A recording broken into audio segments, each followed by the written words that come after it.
حضرت ابو ہریرہ رضی اللہ تعالیٰ عنہ سے روایت ہے کہ رسول اللہ صلی اللہ علیہ وسلم نے فرمایا،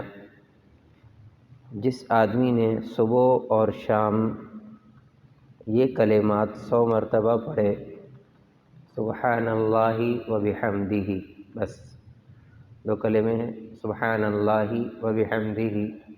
100 مرتبہ پڑھتا ہے صبح، 100 مرتبہ پڑھتا ہے شام کو،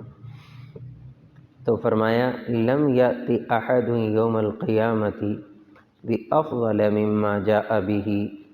تو کوئی آدمی قیامت کے دن اس بندے سے زیادہ افضل عمل لے کر نہیں آئے گا، الا یہ کہ احد قال مثل ما قال، سوائے اس بندے کے